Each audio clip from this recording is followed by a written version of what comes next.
शांताकारं भुजगशयनं पद्मनाभं सुरेशं विश्वाधारं गगनसदृशं मेघवर्णं शुभांगं लक्ष्मीकान्तं कमलनयनं योगभिर्ध्यानगम्यं वंदे विष्णुं भवभयहरं सर्वलोकैकनाथं।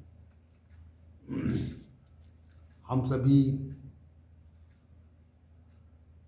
भगवत गीता के अध्याय संख्या 2 श्लोक संख्या 47 कर्मण्येवाधिकारस्ते विचार कर रहे हैं और निकृष्ट कर्म क्या है इस संबंध में चर्चा हो रही है। धन संपत्ति हेतु पारिवारिक सदस्यों को मारना पीटना हत्या करना वर्तमान समय में पारिवारिक वैमनस्यता का स्तर अति निकृष्ट हो गया है। लोग संपत्ति के लिए परिवार के सदस्यों को मारते पीटते हैं अथवा उनकी हत्या तक कर लेते हैं। ये सब सामान्य घटनाएं सामान्य रूप से असामान्य रूप से सामान्यतः समाज में घटित हो रही है।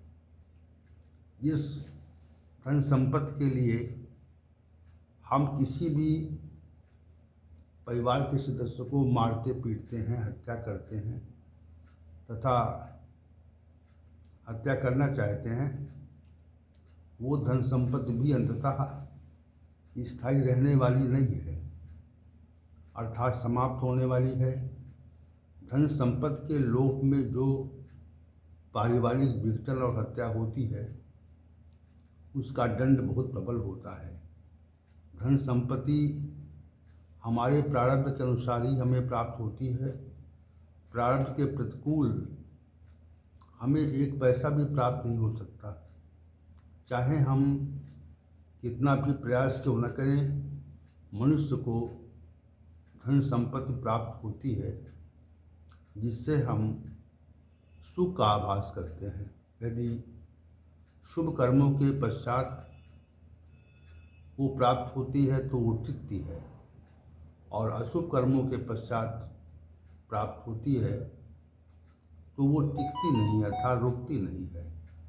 दुष्कर्मी मनुष्य यदि चोरी, डकैती, लूट, हत्या आदि कर्मों से धन का संग्रह कर लेता है तो अंततः ऐसा धन स्वतः नष्ट हो जाता है, उसका समापन निश्चित होता है।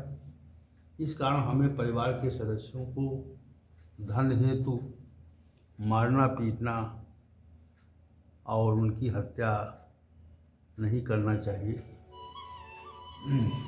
और यदि हम करते हैं तो ये अत्यंत निकृष्ट माना जाता है।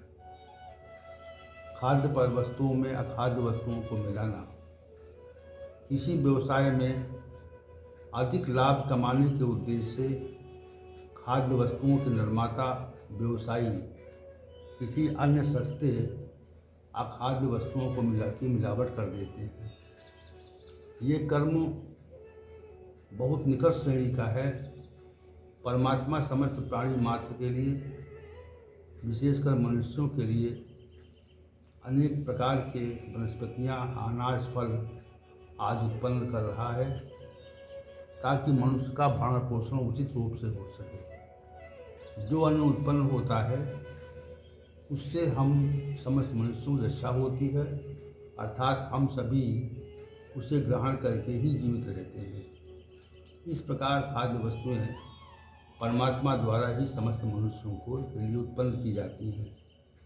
वो किसी भी खाद्य पदार्थ में अन्य खाद्य पदार्थ को नहीं मिलाता, वरन वो प्रत्येक तरह की शुद्ध वनस्पति, अनाज और फल मनुष्यों के लिए उपार्जित करता है। उन खाद्य वस्तुओं में अखाद्य वस्तुएं मिलाकर मनुष्य के भोजन के लिए बेचना परमात्मा की व्यवस्था का उल्लंघन करना है। खाद्य वस्तुओं के निर्माता, व्यवसायी, विक्रेता खाद्य वस्तुओं में निजी लाभ के लिए अखाद्य वस्तुएं निर्मित कर देते हैं तो इसे गंभीर दुष्कर्म ही माना जाएगा और ऐसा करने वाले मनुष्य अत्यंत पाप के भागी होते हैं। किसी को किसी कारण धोखा देना, सत्य तथा निश्चल व्यवहार परमात्मा द्वारा सभी प्राणियों से किया जाता है। वो एकमात्र परमात्मा ही समस्त जीवों की उत्पत्ति का प्रमुख हेतु कारण है। इसलिए उस परमात्मा को इस सृष्टि का निमित्त और उपादान कारण माना जाता है। समस्त जीवों को उत्पन्न करना और उनसे सत्य व्यवहार करना ही परमात्मा के व्यवहार की विशेषता है। जब कोई मनुष्य संसार में अन्य व्यक्तियों से असत्य व्यवहार करता है तो परमात्मा उसे अपनी कर्म व्यवस्था के अधीन दंडित करता है। इस तथ्य से स्पष्ट होता है कि परमात्मा सत्य का समर्थक है, असत्य का विरोधी है। यदि वो असत्य का समर्थक होता तो सत्य व्यवहार पर किसी को दंडित नहीं करता और जगत में असत्य व्यवहार की सत्ता स्थापित कर देता। मनुष्य जब कथन और व्यवहार में अंतर रखता है तो उसके इस आचरण को धोखा देना या छलकपट करना कहा जाता है। हम प्रतिदिन व्यवहार में अपने कर्म क्षेत्र में संबंधित और संपर्कित लोगों से छल कपटपूर्ण व्यवहार करते हैं तो इसे सामान्य भाषा में धोखा देना कहा जाता है। ऐसे मनुष्यों के व्यवहार को उचित नहीं कहा जाता। यदि कोई दबाववश अथवा शक्तिशाली मनुष्य के छल कपट का विरोध न कर पाए तो भी उसकी व्यापक आलोचना होती है। पीठ पीछे लोग छली कपटी लोगों की आलोचना करते हैं। उससे तथ्य स्पष्ट होता है कि समाज में छल कपट धोखा देने वाले कार्यों को लोग पसंद नहीं करते। परमात्मा भी ऐसे लोगों को अपनी व्यवस्था में दंडित करता है। इसलिए किसी व्यक्ति को किसी कारण धोखा देना निकृष्ट कर्म की श्रेणी में आता है।